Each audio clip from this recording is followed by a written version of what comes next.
Welcome. If it's your first time, welcome back. If you've been here before, let's get to hero myths. Is he going to talk about the Big Lebowski? Yes, he is.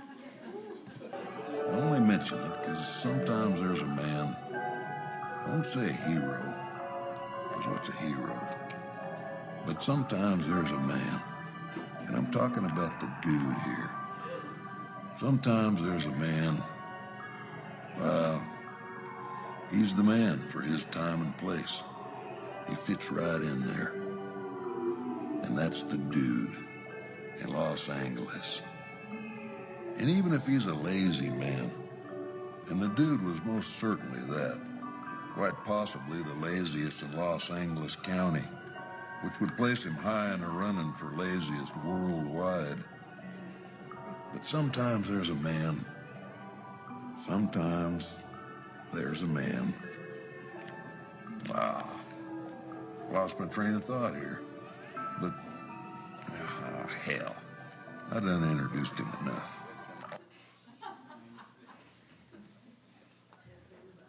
Sometimes there's a man or a woman, and he or she's in the right place at the right time. And that's the dude in Los Angeles and other people too. Let's back up a bit, zoom out, talk about the series. So we're all on the same page here. What we're doing is myths. We're doing it in the sense of truth, not as falsehood. So we're not interested in the myths of Los Angeles. We know those. We read about them in the New York Times and the New Yorker. We are interested in the truths of Los Angeles is another way to put this. But truths in the form of in the form of demographics or political rhetoric or any other kind of rhetoric or any other kind of thing. We're interested in Los Angeles stories that are true. True in the sense, not in the historic sense, not in the factual sense, in the mythological sense, in the sense of these are stories that we live out, that shape us as Angelinos, that shapes the city as the city of angels. We're looking for those kinds of stories. There's plenty of stories. There's plenty of Los Angeles stories. We're interested in the deepest ones, the ones that run the truest. So here's what we're doing in this series. We've done creation myths and place myths. It occurred to me last time I hadn't really told you where we were going, so we would start going into the places we were already heading. I wanted you to see where we're headed. Tonight's hero myths.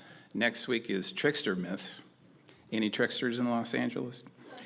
Then we go to myths of the divine. This is Los Angeles as a city of seekers that we've referred to and I've referred to constantly. Myth and dream is going to be about the film industry, the manufacturing of dreams. Myth and ritual. What do you think the rituals of Los Angeles are? I'm not going to tell you. You're going to have to come and see. But I have 3 rituals that we all participate in. Again, in the academic sense of ritual. Water myths. Water myths are in every world mythology, just about every world mythology. Do we have water myths here? Oh, yes, we do.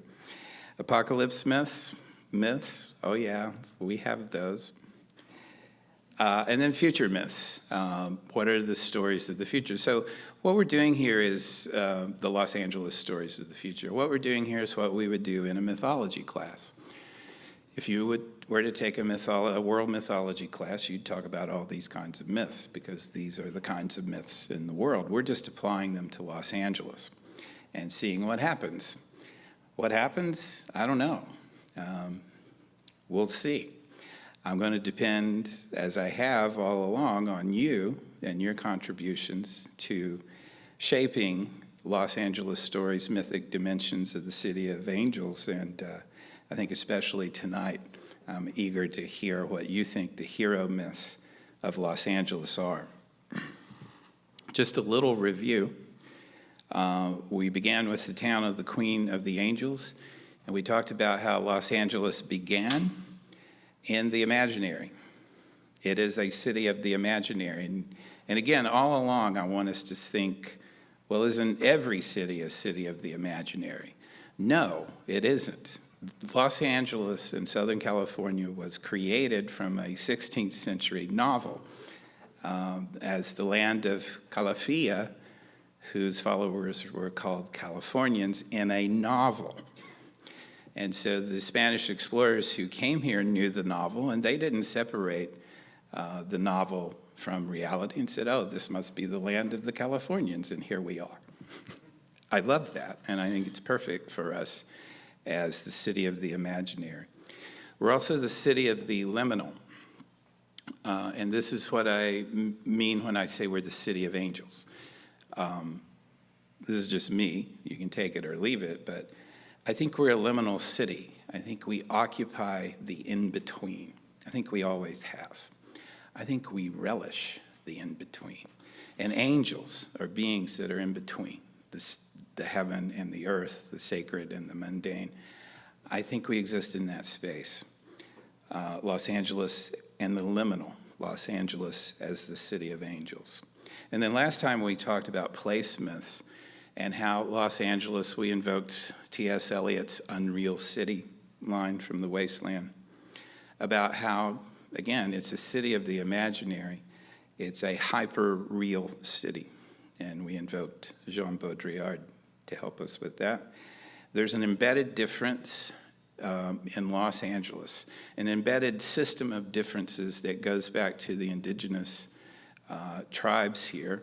As Kevin Starr says in his epic California series, it was a prefiguration of what the city and the area would always be.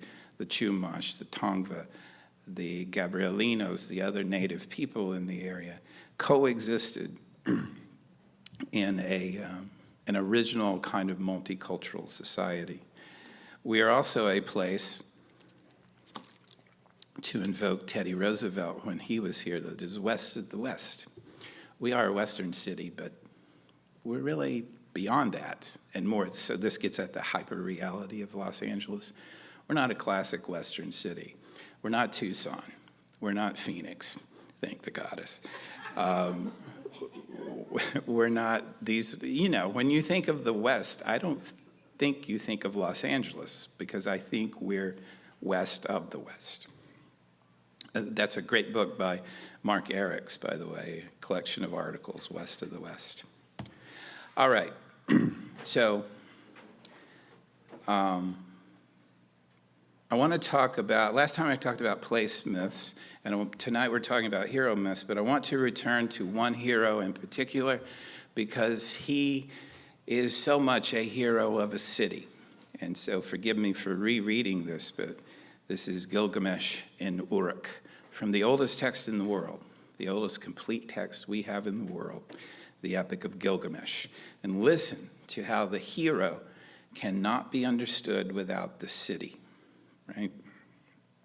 He had seen everything, Gilgamesh. He had experienced all emotions, from exaltation to despair. He'd been granted a vision into the great mystery, the secret places, the primeval days before the flood. He journeyed to the edge of the world, and he made his way back exhausted but whole. He had carved his trials on stone tablets, had restored the holy Eanna temple and the massive wall of Uruk, which no city on earth can equal. And now we shift to the city. We were talking about Gilgamesh. See how its ramparts gleam like copper in the sun. Climb the stone staircase, more ancient than the mind can imagine. Approach the Eanna temple, sacred to Ishtar, a temple that no king has equaled in size or beauty. Walk on the wall of Uruk. Follow its course around the city. Inspect its mighty foundations. Examine its brickwork, how masterfully it is built. Observe the land that it encloses, the palm trees, the gardens, the orchards, the 405. Oh, wait, sorry. No, just see if you're listening. The glorious palaces and temples, the shops and marketplaces, the houses and the public squares. Find the cornerstone, and under it the copper box that is marked with his name. Unlock it, open the lid, take out the tablet of lapis lazuli, and read how Gilgamesh suffered all and accomplished all. We know of other cities in their relationship to their heroes, Achilles and Odysseus at Troy. Remember, if it's been a while since you read the Odyssey and the Iliad, that it is Odysseus who comes up with the idea of the Trojan horse. Wily Odysseus, Achilles, the great sulking warrior who must be urged to fight, and Troy, the defeat at Troy by the Greeks. But then that same city has Aeneas in the Aeneid, Virgil's Aeneid, has Aeneas fleeing, a Trojan fleeing, carrying his father Anchises on his back, and ultimately found Rome. So these are epic stories of heroes and their cities. David, Solomon, and Jerusalem, fantastic stories of heroes. David in particular, a man very passionate and prone to the excesses and glories of the passions, and his son Solomon, who found Jerusalem and the temple there. And then Jesus in the New Jerusalem. The Bible actually ends with a description of a new Jerusalem, a new city for us to inhabit. I could go on, but I won't. I think you get the point. And we talk here a lot about the hero's journey. And that's cool, because it's cool. In fact, we have in July, we're going to have a 2-week summer camp for kids called Hero Camp that is sponsored by the Joseph Campbell Foundation. So we're going to teach your kids, I think they're 7 to 11, something like that. We're going to teach them how to find the hero within themselves. Yeah. You like that? Oh. Okay, well, it's $1,000. Is that okay? It's pretty cheap for camps, by the way. Yeah. Oh, good. Well, I'll remember to talk about that more. It really is cool. We're going to use art and storytelling and painting, and we have this magnificent library we're going to use. Anyway, I have to get back to this, but thank you for your interest in Hero Camp. I don't want to go over this too much. We're not going to do too much with it tonight, but we are talking about heroes, so you should know about the hero's journey just a little bit. You see the separation between the known and the unknown there. And the hero who, for some reason, has a backpack, I mean, that backpack's going to be stripped off you by the threshold guardians. I don't know why you're carrying a backpack, but okay. Fine, take your backpack. And you'll see the known is really the conscious, the unknown is the unconscious. Think Dorothy in The Wizard of Oz. She never goes anywhere, but then she goes everywhere, doesn't she, in her mind? You have to hear the call to adventure. You usually get some sort of supernatural aid, Obi-Wan Kenobi, Glinda the Good Witch. And then you must cross the threshold. This is very difficult. There are always threshold guardians who say, you shouldn't come in here. And they're right. You shouldn't, unless you're really answering the call. Think the bar scene in Star Wars, right? You don't want to be there. And then you cross the threshold and you get a helper. That's really Obi-Wan. A mentor, you go through temptations. And then at the nadir of the journey, you must meet your own death. That is the most important part. We're not going to kill your kids in Hero Camp, by the way, so don't take this literally. or we could, right? This is the abyss. This is death and rebirth, which involves the masculine and the feminine. You must kill your father here. So Freud was right in this sense. You must marry your mother here. And you know what that means, I think. It means coming into oneness with the father principle, which is the principle of order and, frankly, violence. And stricture, limit. You must deal with that. You must understand the value of that force, the masculine force, the mythologically masculine force. You must also marry your mother. You must marry the goddess, really, not your mother so much, although the goddess is your mother. But let's not get into that. You must reconcile yourself to the feminine. And if you don't do both of those things, you will not get out of the abyss. And of course, doing both of those things means that you die to yourself. And frankly, that's what's called for, is a death in the hero's journey, is a death to this old self that lives up there with the backpack. I mean, you don't want to be that guy with the backpack anyway. You want to be you've got to kill that guy. That guy must die. And so there's transformation. Once you die, you come to know what the gods know. So it's just like in the Genesis story. You eat from the fruit of the tree of the knowledge of good and evil, and you become like gods. The serpent was right. You do become like gods, knowing good and evil. And even God says in the Genesis story, behold, the man and the woman have become like us, knowing good and evil. So you know things. And in fact, you know what the gods know. This cannot be allowed. So the gods usually chase you out, and you must return. Well, actually, you don't have to return. Many heroes do not return. They just stay there. But other heroes return. They cross the threshold again to return to the backpack world. It should be a fanny pack. Wouldn't that be awesome? And cargo shorts. Never mind. I'm getting into stereotypes, I think. Joseph Campbell, the author of The Hero with 1,000 Faces, says that of all this, it's the return crossing that is the most difficult. If you've been on the hero's journey, and you all have in one way or another, just by being born, for one thing, you know this to be true.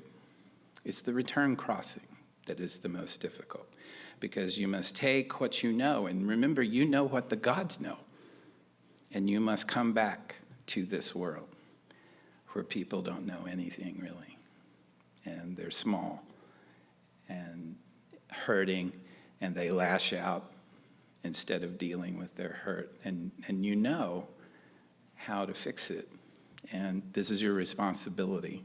I mean, you can't fix it, but you can teach it, and this is your responsibility as a hero. And it's not fun. I mean, you'd rather be fighting the gods. That's much more fun. The return crossing is the most difficult part. By the way, Campbell gets that, the notion of the monomyth, the single myth. He gets it from James Joyce, who would know, because he wrote the novel Ulysses, which is a retelling of the Odyssey, just on a few days, one day in Dublin. Just a guy walking around, living his hero's life in Ulysses. All right, so that's important, and we can talk about that, but what I really want to do is zoom out a little bit and talk about heroes and myth in general. David Adams Leeming says, heroes are born when they're needed, during a culture's dark period, often symbolized by the winter solstice. Jesus, of course, born at winter solstice, or around winter solstice. This is the mythological, not the logical. Mithra, born around the same time. Heroes are born when they're needed. That's almost right from the opening of The Big Lebowski, isn't it? There is a figure in world mythology called the culture hero. Now, these are interesting people. I was trying to think. I think they're not always men, but they're almost always men. In fact, they're very often in Native American mythology, they're very often twin boys.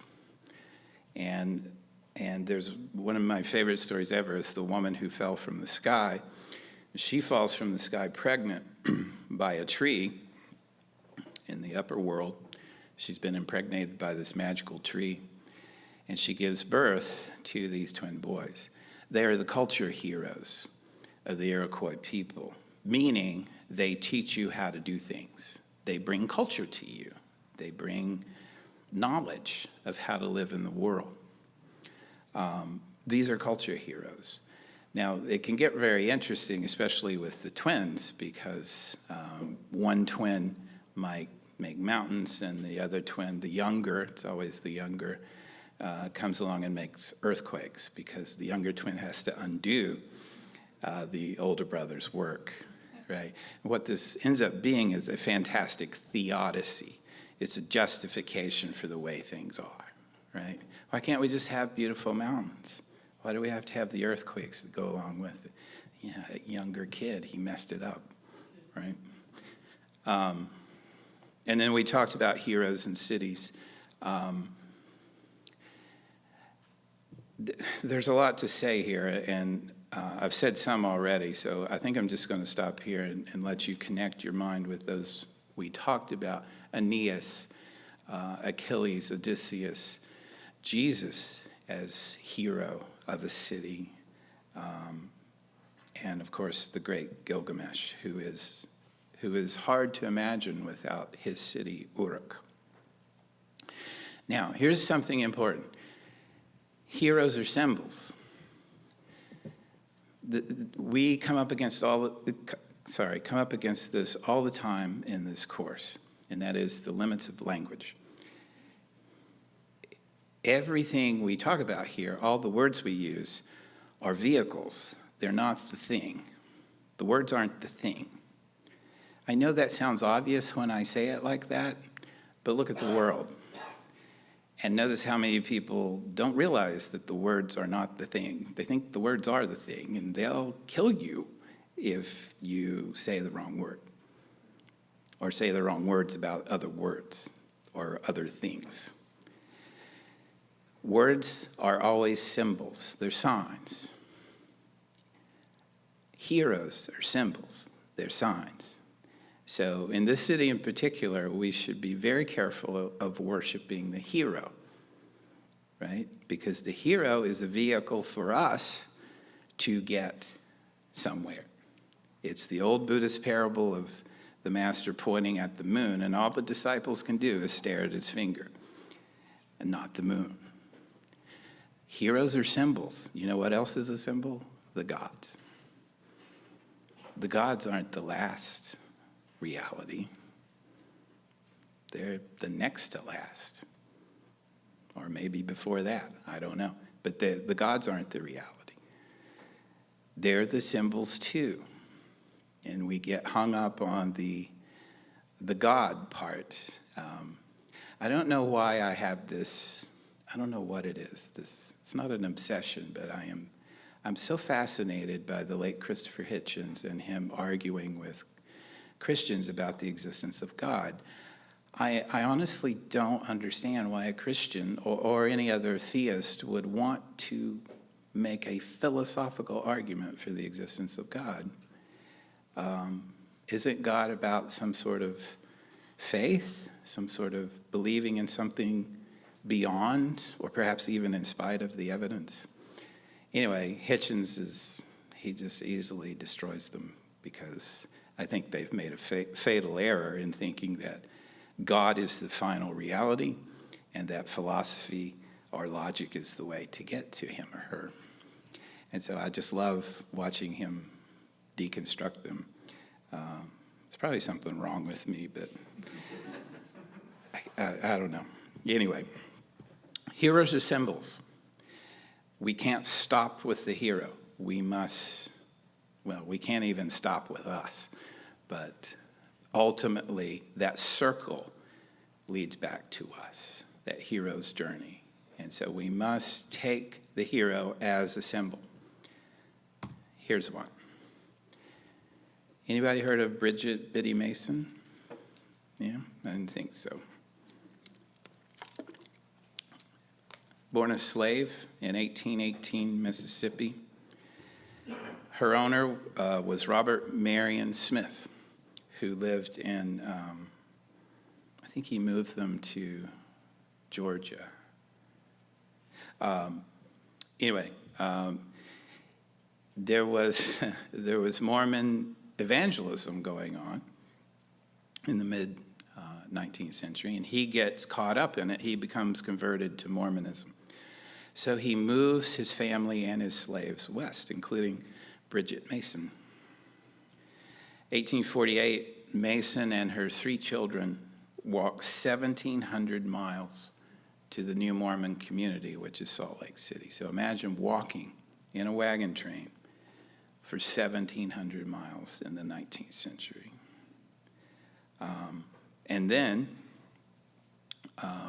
for whatever reason, Robert Marion Smith decides to keep coming west and moves out of the protection of Salt Lake City and the Mormon commune there and decides to go to San Bernardino. So he's out of the Utah territory and he's into the California territory. California, brand new state, is not a slave state. You may not own slaves in California. So she meets some free blacks, Robert and Minnie Owens and a few others, and they say, "You're not in a slave state, Biddy. You can obtain your freedom here in California." And so she sues for her freedom in the mid-19th century.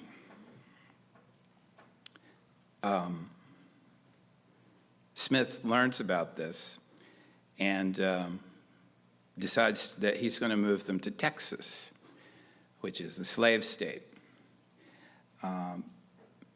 The free blacks that Biddy met, one of them, especially Robert Owens, tells the LA County Sheriff. I know, it's kind of funny. You hear the LA County Sheriff and you kind of wince, but listen, he's a hero this time. He tells the LA County Sheriff that Smith is holding slaves. Smith heads up through the El Cajon Pass, where the 15 is now. And along with, he gathers a posse, some cowboys and vaqueros, and they stop the wagon train at the El Cajon Pass. January 19th, 1856, Bridget Mason petitions for her and her family's freedom and wins. She moves to Los Angeles. In fact, she moves right downtown, right there at the Biddy Mason Memorial, which is in a little alley off of Broadway between 4th and 3rd. You wouldn't know it. I know it because when I lived downtown, I just walked all over and came upon it one day. I'm like, who is this? And there it is. It's in this little alley. She becomes wealthy by buying up land in downtown Los Angeles in the 19th century. And she becomes a wealthy landowner and a philanthropist, right? How cool is that? She saved her money, purchased land, organized the first AME church, African Methodist Episcopal Church, which is the oldest African American church in the city. And she told her children, said, do whatever you want, but do not give up this land. Because she knew about the importance of land, being a landless person almost all her life. Biddy Mason died in Los Angeles in 1891. This is from the Negro Trailblazers of California with a very long subtitle, 1919. It's an odd little memorial there, as you can see. It's right in an alley, and it's not marked or anything, but what a story. A great hero, a slave born in the South who ends up here by accident and ends up free because of the constellation of events that made California a free state, and her help from her friends. All right, another hero of Los Angeles, Sir Charles Spencer Chaplin. Studios in the Nazi era here, and we're going to talk more about Hollywood as we go along, but they were, well, studios are going to be studios. They're mainly going to be interested in making money, and to do that, you have to be very careful with public opinion. So this is from Five Came Back, A Story of Hollywood in the Second World War by Mark Harris, and this is his quote. Even as most studios, this is in the 1930s and 40s, even as most studios maintained a strong financial interest in the German market and continued to do business with Hitler and his deputies, the issue of how to fight Hitler's rise to power was becoming a subject of discussion and discomfort in their boardrooms and executive suites. But in 1938, all of Hollywood's major movie-making companies were adamant on one point. Whatever they thought about the Nazis, they would not allow their feelings or anyone else's about what was happening in Germany to play out on screen. On rare occasions, a veiled or elusive argument against fascism or tyranny would make its way into a motion picture, but it was then unthinkable that studios could use their own movies to sway public opinion about Hitler without sparking instant accusations that they were acting as propagandists for foreign meaning Jewish interests. You might recall that in 1939, just to get you a sense of the climate, in 1939, what was the ship called? There was a ship that left Germany. I'm sorry, I can't recall it up. There was a ship that left Germany with Jewish refugees. And I want to say it was the St. Louis, but don't quote me. There's a ship leaving Germany with Jewish refugees in 1939, and it gets out, and no one will accept the ship. They go to Cuba.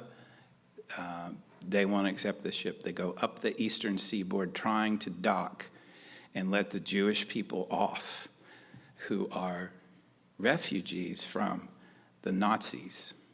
And at every single port, the United States turns them away. And they head back to Germany. I don't know if any of this is relevant today, but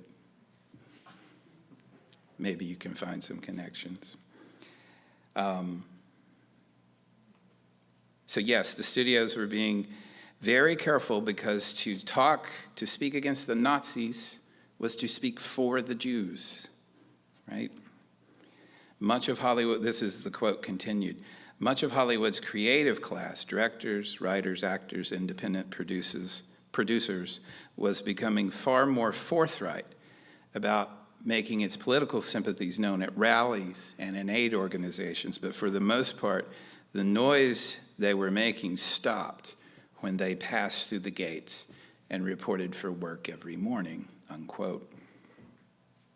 Chaplin himself says this from his autobiography about the film, I'm sure you know by now, The Great Dictator. This is Chaplin's words, halfway through making The Great Dictator, I began receiving alarming messages from United Artists. They'd been advised by the Hayes office that I would run into censorship trouble. Also, the English office was very concerned about an anti-Hitler picture and doubted whether it could be shown in Britain. But I was determined to go ahead, for Hitler must be laughed at. More worrying letters came from the New York office, imploring me not to make the film, declaring it would never be shown in England or America, but I was determined to make it, even if I had to hire halls myself to show it. Before I'd finished The Dictator, England declared war on the Nazis, then suddenly the Holocaust began. The breakthrough in Belgium, the collapse of the Maginot Line, the stark and ghastly fact of Dunkirk, and France was occupied. The news was growing gloomier. England was fighting with her back to the wall, and now our New York office was wiring me frantically, hurry up with your film, everyone is waiting for it. And there's a great article on this film in Vulture, and I'll quote from the article here. Consider the sight of Chaplin's Jewish barber. His name is Adenoid Hendel or something like that. Adenoid Hendel. He's a Jewish barber, and they think he's the Führer. Consider the sight of Chaplin's Jewish barber comically eluding the cops, as he had done in so many films for decades, while Hinkle's voice is heard overhead railing against the Jews. It's a David versus Goliath symbol for the machine age. The little man fleeing the ever-growing, all-consuming power of technology and automation. And by the way, that's an incredibly important aspect of the Nazi regime, is the use of technology. Often gets overlooked because of the bigotry and racism and horror, but they could not do. I used to have a colleague, a rabbi, who used to give this lecture on the Holocaust, and he would always mention how technology, modernization, automation, and they couldn't have done that. Now, that's not to say that automation and technology is evil, it's just to point out that with these new technologies, the use we put to them. Continuing the quotation from Vulture, the tramp is a Jew. The tramp from his previous films is now a Jew. The cops have become stormtroopers. The movies speak now, because this was his first spoken film. The texture of Chaplin's cinema and its relationship to modern life changes before our eyes. His entire filmography gains a renewed resonance and power. Its objects of ridicule may be long gone, but this movie will never die. So, again, I apologize for the total irrelevance of this speech from the great dictator, but here it is.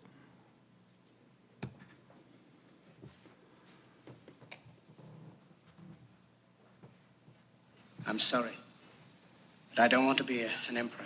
That's not my business. I don't want to rule or conquer anyone. I should like to help everyone if possible. Jew, Gentile, black man, white. We all want to help one another. Human beings are like that.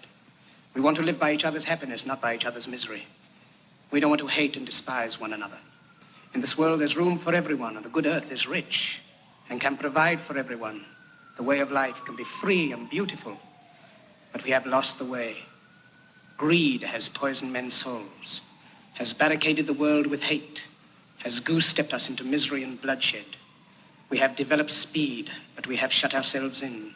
Machinery that gives abundance has left us in want. Our knowledge has made us cynical, our cleverness hard and unkind. We think too much and feel too little. More than machinery, we need humanity. More than cleverness, we need kindness and gentleness. Without these qualities, life will be violent, and all will be lost. The aeroplane and the radio have brought us closer together. The very nature of these inventions cries out for the goodness in men, cries out for universal brotherhood, for the unity of us all. Even now, my voice is reaching millions throughout the world, millions of despairing men, women, and children, victims of a system that makes men torture and imprison innocent people. To those who can hear me, I say, do not despair. The misery that is now upon us is but the passing of greed, the bitterness of men who fear the way of human progress. The hate of men will pass and dictators die, and the power they took from the people will return to the people. And so long as men die, liberty will never perish. Soldiers, don't give yourselves to brutes, men who despise you, enslave you, who regiment your lives, tell you what to do, what to think, and what to feel, who drill you, diet you, treat you like cattle, use you as cannon fodder. Don't give yourselves to these unnatural men with machine minds and machine hearts. You are not machines, you are not cattle, you are men. You have the love of humanity in your hearts. You don't hate, only the unloved hate, the unloved and the unnatural. Soldiers, don't fight for slavery, fight for liberty. In the 17th chapter of St. Luke it is written, the kingdom of God is within man, not one man nor a group of men, but in all men, in you. You, the people, have the power to create machines, the power to create happiness. You, the people, have the power to make this life free and beautiful, to make this life a wonderful adventure. Then in the name of democracy, let us use that power. Let us all unite. Let us fight for a new world, a decent world, that will give men a chance to work, that will give youth a future and old age a security. By the promise of these things, brutes have risen to power, but they lie. They do not fulfill that promise. They never will. Dictators free themselves, but they enslave the people. Now let us fight to fulfill that promise. Let us fight to free the world, to do away with national barriers, to do away with greed, with hate and intolerance. Let us fight for a world of reason, a world where science and progress will lead to all men's happiness. Soldiers, in the name of democracy, let us all unite!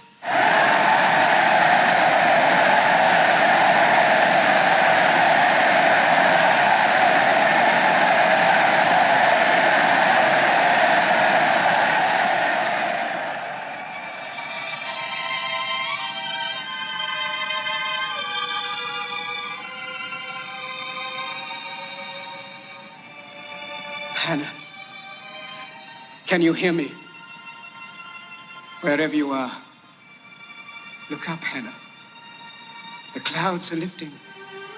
The sun is breaking through. We are coming out of the darkness into the light. We are coming into a new world, a kindlier world, where men will rise above their hate, their greed, and brutality. Look up, Hannah. The soul of man has been given wings, and at last he is beginning to fly. He is flying into the rainbow, into the light of hope, into the future, the glorious future that belongs to you, to me, and to all of us. Look up, Hannah. Look up.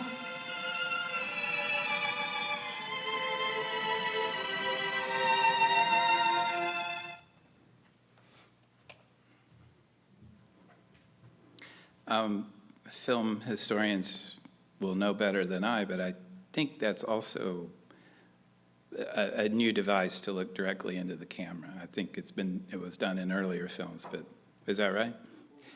Well, and the genius of this, I think you recognize now. This was 1940, and of course, in the midst of the Nazi rise, the brilliance of satire.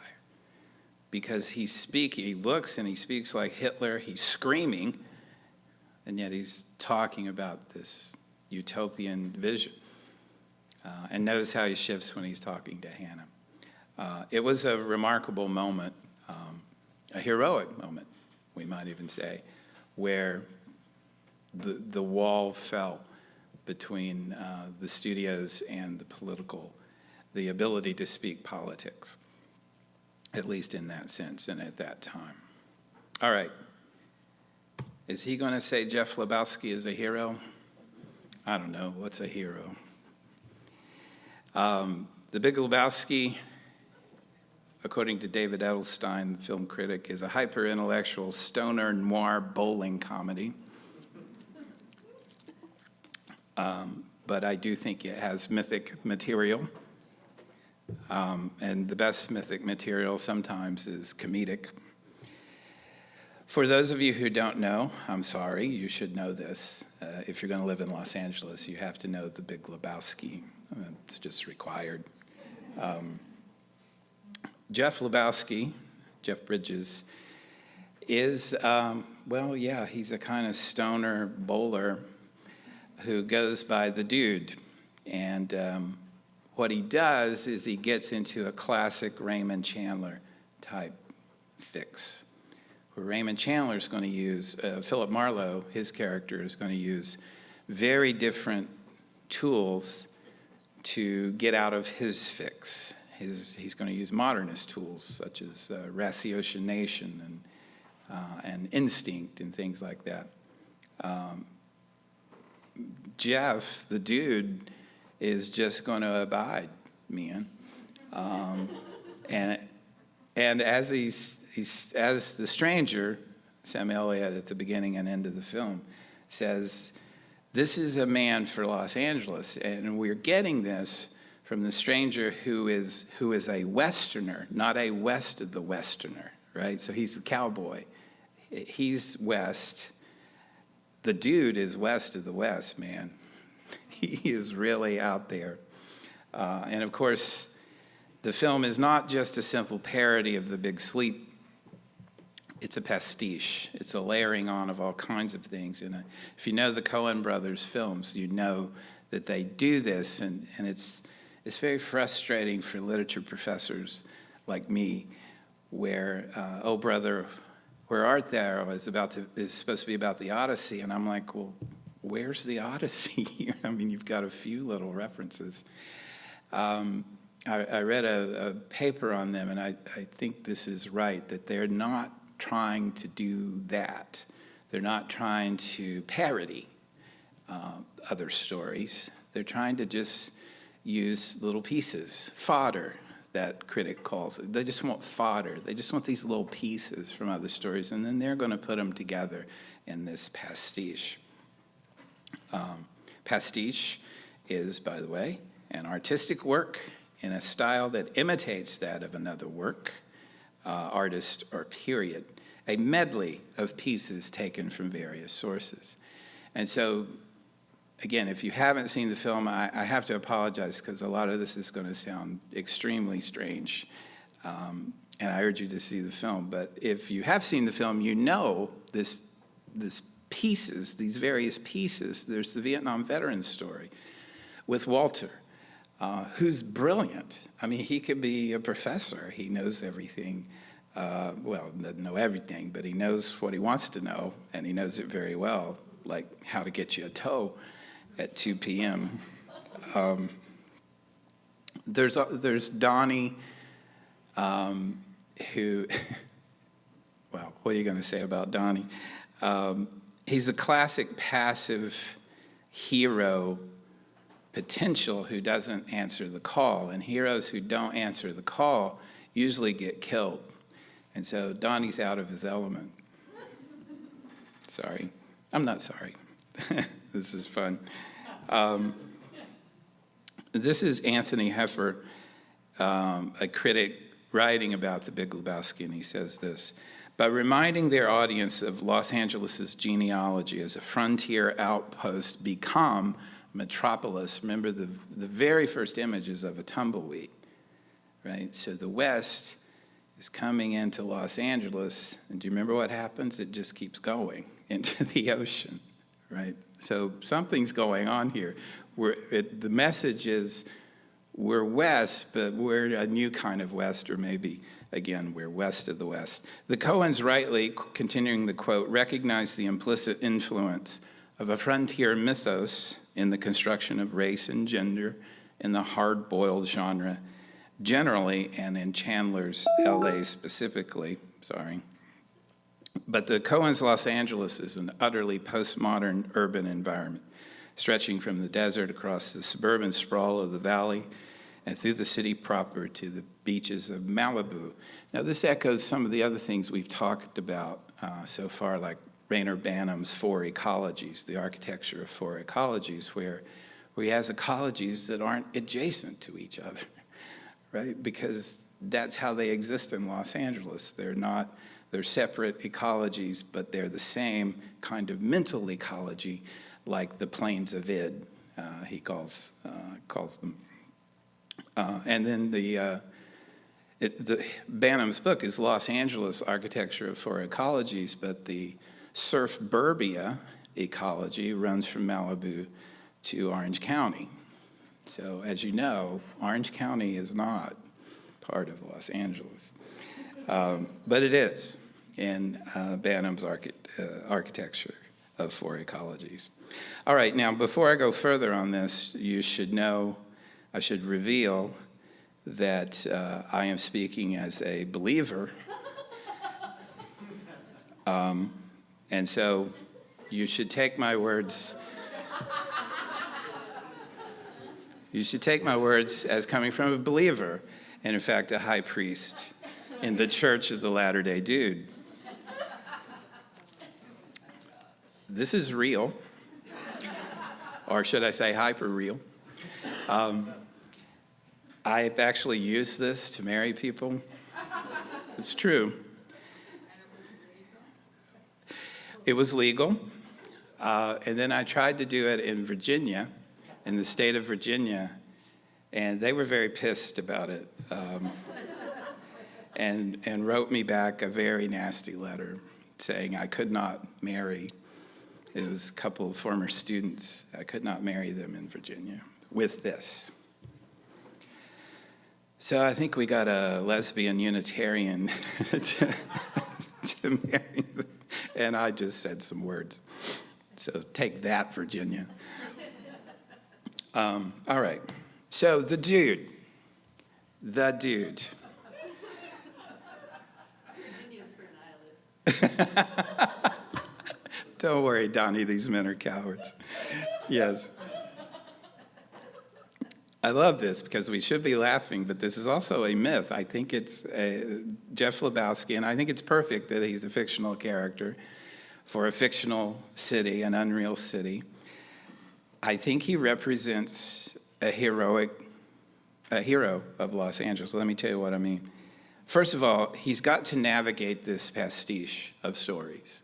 And one of the things we've seen in every talk, every discussion we've had is that Los Angeles is almost overrun with stories, right?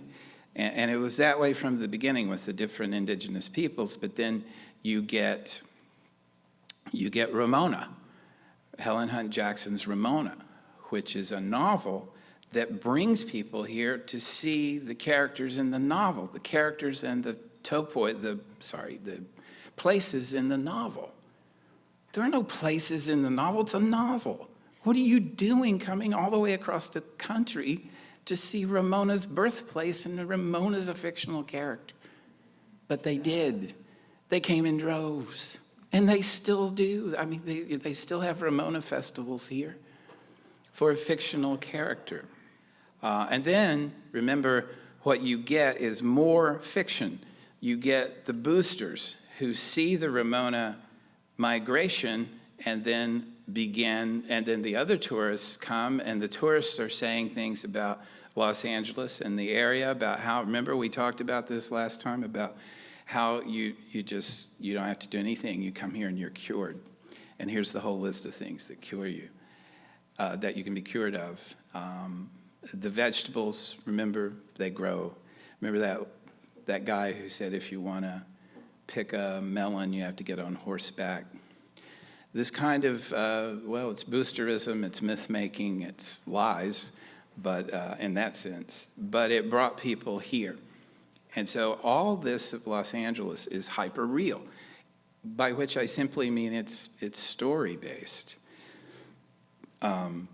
By the way, I want you to remember, help me to remind you of this, is to remind you of what happens when a whole bunch of people come to a place for healing. What happens, we'll talk about later, but you get extremely high medical bills as you have to the city does, as you have to take care of these people because they don't get healed, right? And that gives birth to other things that we'll talk about.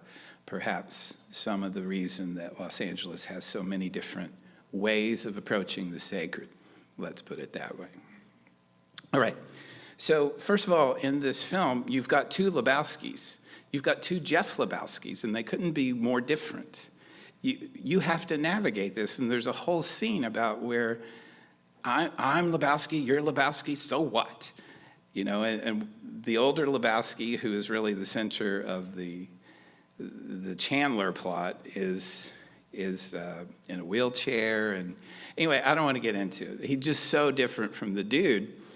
And the dude tries to talk to him, and there's a rug that gets peed on or micturated upon. And the dude goes and sees the older Lebowski and says, could I just get you to pay for my rug? And he's like, what are you talking about? That's not my... Anyway, so the dude, being the dude, gets harangued by this myth, by this American dream myth, right? Do you remember this? It's the American dream myth. Here's a guy in a wheelchair who's multimillionaire, very rich, living in this fancy house. Trophy wife, as they put it, Bunny, played by Tara Reid, and he's giving the dude the myth. This is the myth you're supposed to follow. This is the story for you, Jeff Lebowski. Go out and get a job. Get a job. Do work. Pull yourself up by your bootstraps, Jeff Lebowski. So Lebowski puts on his sunglasses and says, fuck it, and leaves. And God bless his heart, Philip Seymour Hoffman is the kind of butler or attendee to the older Lebowski. And he says, what did Mr. Lebowski say? And the dude says, he says to take any rug I want. That's abiding. Seriously, that's abiding. That's navigating these stories. I'm serious. Stay with me. There's so many references here. One of the thugs who comes in and pees onto the dude's rug says, "Ever thus to deadbeats, Lebowski." Does that sound familiar?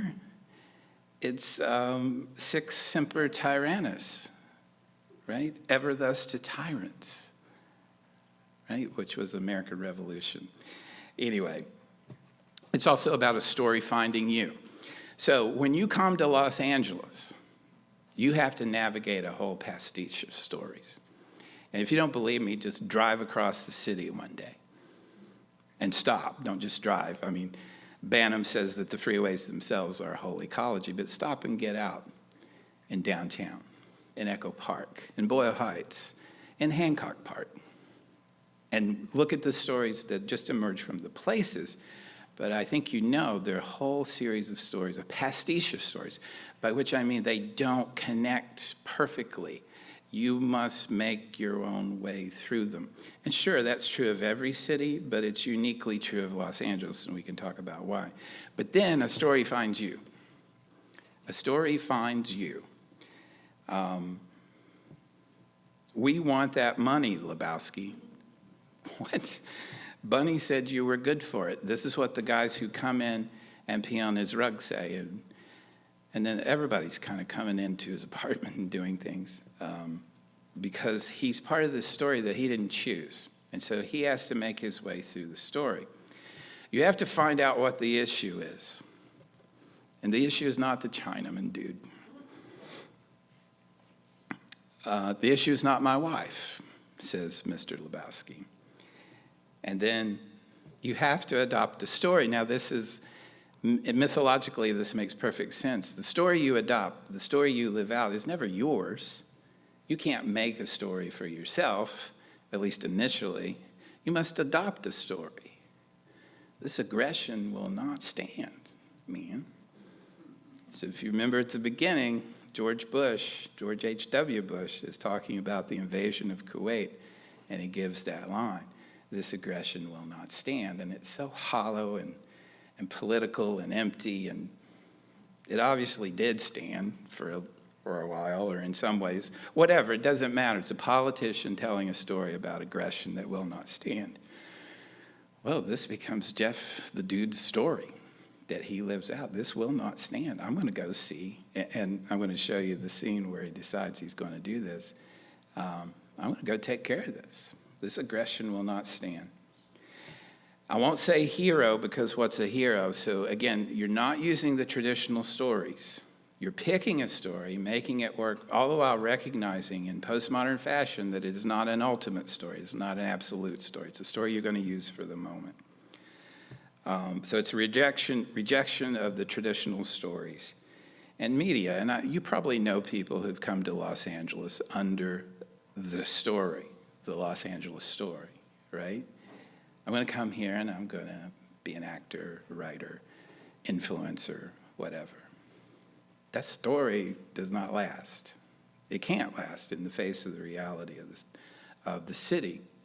and in the shallowness of the story itself. It's not your story, that's somebody else's. You've got to sort through the stories and find your own, at least at the beginning.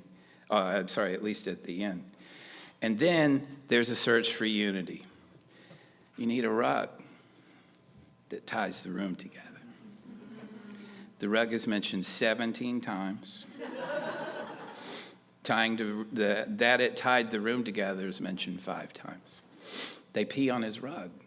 And it was a really cool rug. It tied the room together. And now he doesn't have anything to tie his stories together. This was Yeah, man, it really tied the room together. this was a valued. Tied the room together, dude? My rug. Were you listening to the dude's story, Donnie? Walter. Were you listening to the dude's story? I was bowling. So you have no frame of reference here, Donnie. You're like a child who wanders into the middle of a movie and wants to know. Walter, what's the point, man? There's no reason. Here's my point, dude. There's no fucking reason why these. Yeah, Walter, what's your point? Huh? Walter, what is the point? Look, we all know who is at fault here. What the fuck are you talking about? Huh? No, what the fuck are you? I'm not. We're talking about unchecked aggression here. What the dude. fuck is he talking My about? rug. Forget it, Donnie. You're out of your element. Walter, the Chinaman who peed on my rug, I can't go give him a bill. So what the fuck are you talking about? What the fuck are you talking about? The Chinaman is not the issue here, dude. I'm talking about drawing a line in the sand, dude. Across this line, you do not. Also, dude, Chinaman is not the preferred nomenclature. Asian American, please. Walter, this isn't a guy who built the railroads here. This is a guy. What the fuck are you Walter, he peed on my rug. He peed on the dude's rug. Donnie, you're out of your element, dude. The Chinaman is not the issue here. So who? Jeff Lebowski, the other Jeffrey Lebowski, the millionaire. That's fucking interesting, man. That's fucking interesting. Plus, he has the wealth, obviously, and the resources, so that there's no fucking reason why his wife should go out, no money, all over town, and then they come and they pee on your fucking rug. Am I wrong? No. Am I wrong? Yeah, but Okay, then. That rug really tied the room together, did it not? fucking A. This guy peed on it. Donnie, please. You know, this is the fucking guy. I could find this fucking Lebowski guy. His name is Lebowski? That's your name, dude. This is the guy who should compensate me for the fucking rug. His wife goes out and owes money all over town and they pee on my rug? They pee on your fucking rug? Peed on my fucking rug. That's right, dude. They peed on your fucking rug.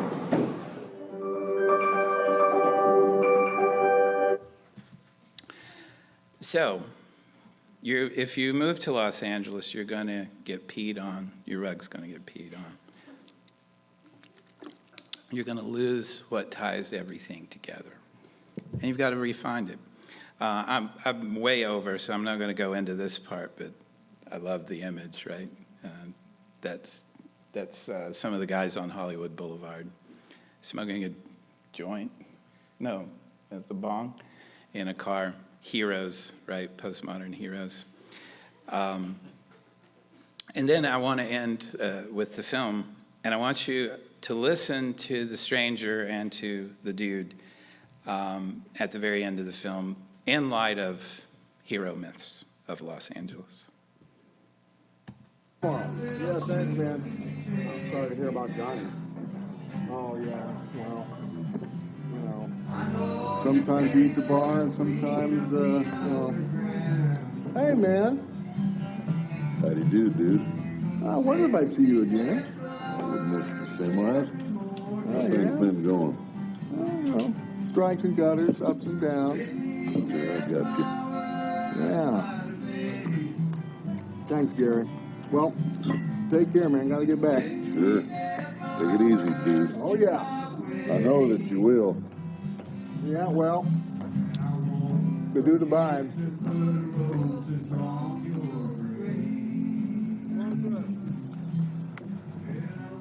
dude abides.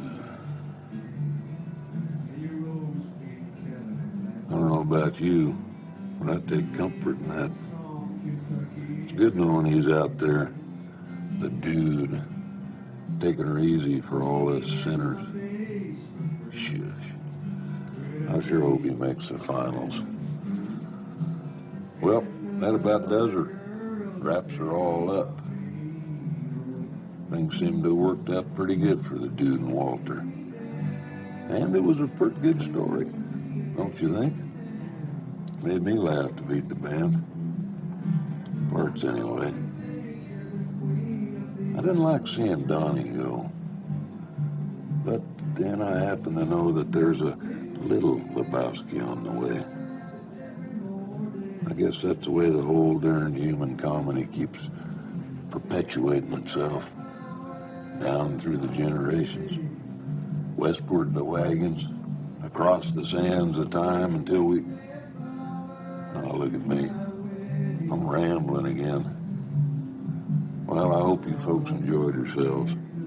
Catch you later on down the trail. Say, friend, got any more of that good sarsaparilla?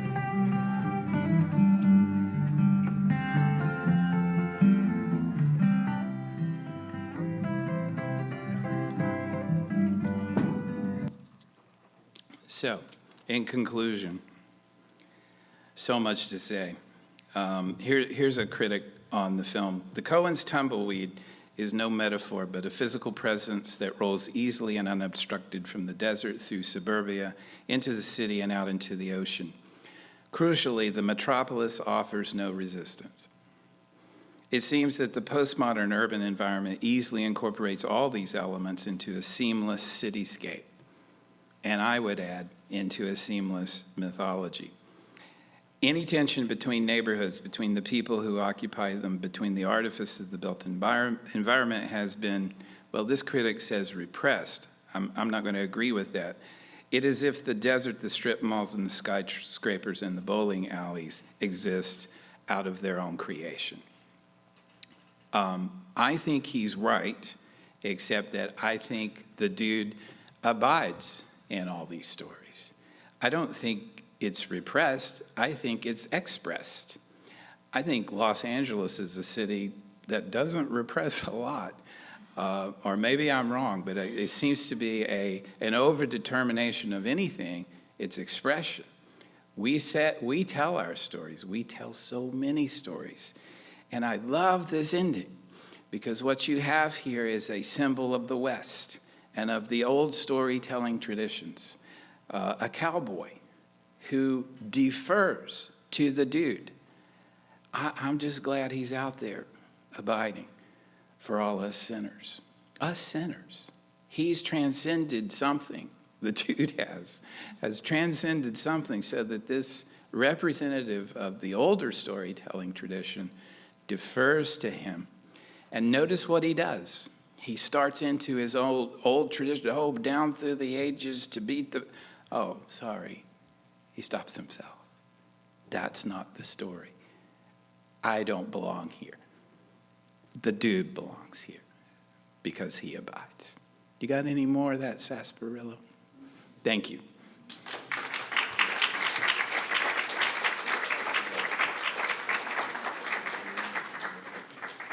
I would love to hear your thoughts on hero myths of Los Angeles.